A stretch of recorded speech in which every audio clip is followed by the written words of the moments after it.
श्री स्वामी समर्थ. सुखी वैवाहिक जीवनासाठी बेडरूमचे 21 नियम.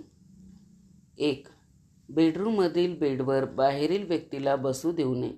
बाहेरील व्यक्तीचा प्रभाव पती पत्नीच्या संबंधावर पडतो. 2. बेडरूमचा दरवाजा घराबाहेर बागेत किंवा अंगणात उघडत असेल तर पती पत्नीच्या आयुष्यात तिसऱ्या व्यक्तीचा प्रवेश होण्याची शक्यता वाढते. 3. बेडरूममध्ये जाण्यासाठी घरातूनच प्रवेश असावा. बेडरूमला शक्यतो एकच दरवाजा असावा. बाहेर पडणारा दरवाजा असेल तर तो जास्तीत जास्त वेळ बंद असावा. 4. बेडचे सरळ प्रतिबिंब पडेल असा आरसा बेडरूममध्ये नसावा, अन्यथा पती पत्नीमध्ये दुरावा निर्माण होतो. त्या आरशावर पडदा लावावा. 5. 2 वेगळे बेड किंवा 2 गाद्या असणाऱ्या बेडवर झोपू नये. पती पत्नीमध्ये मतभेद जाणवतात. 6.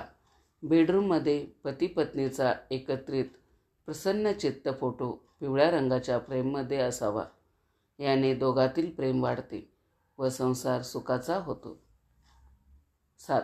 बेडरूमला निळा, काळा किंवा लाल रंग वापरू नये. सौम्य पिवळा, छटा किंवा गुलाबी रंग बेडरूमसाठी अतिउत्तम समजला जातो. 8. पती पत्नीची बेडरूम नैऋत्य, दक्षिण किंवा पश्चिम दिशांना असावी. 9. कुटुंबाचा ग्रुप फोटो हॉलमध्ये दक्षिणेकडील भिंतीवर लावावा. त्यायोगे कुटुंबातील व्यक्ती एकमेकाशी प्रेमभावाने वागतात. 10. बेडरूममध्ये फुलांचा गुच्छ आवर्जून ठेवावा.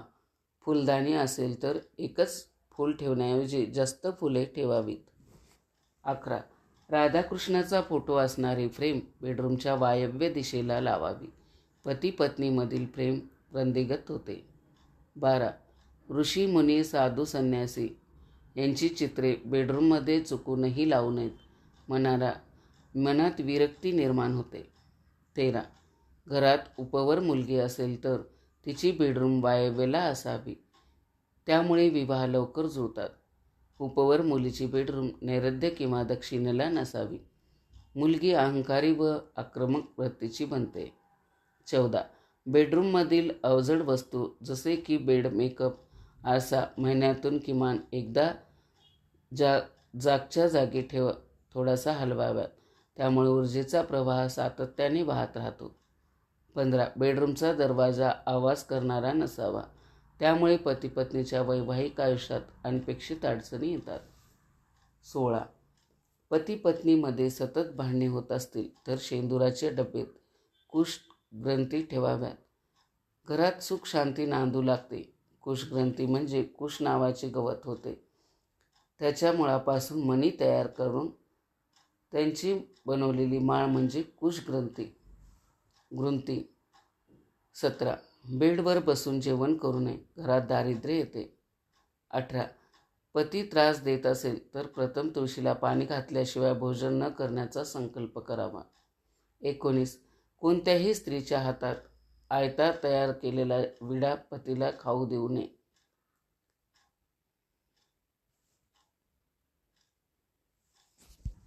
19. कोणत्याही स्त्रीच्या हाताचा आयता तयार केलेला विडा पतीला खाऊ देऊ नये.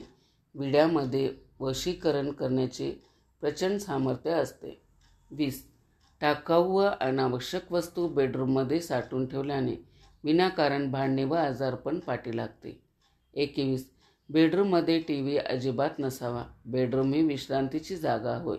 इथे पती पत्नी एकमेकांना दिवसभरातील अनुभव सांगतात, निवांत गप्पा मारतात. म्हणूनच बेडरूममध्ये कोणत्याही बौद्धिक काम करू नये. 22. रात्री वाईट व भीतीदायक स्वप्ने पडत असतील तर पाण्याने भरलेल्या तांब्याचे भांडे उशाशी ठेवून झोपावे. सकाळी ते पाणी एखाद्या झाडाला घालावे. वाईट स्वप्न पडणे बंद होईल. मैत्रिणींनो, कसा वाटला व्हिडिओ कमेंट करून नक्की सांगा. चॅनलवरती जर नवीन असाल तर चॅनलला सबस्क्राईब करा. शेवटपर्यंत माझा व्हिडिओ ऐकलात त्याबद्दल आपल्या सर्वांचे मनापासून आभार. श्री स्वामी समर्थ.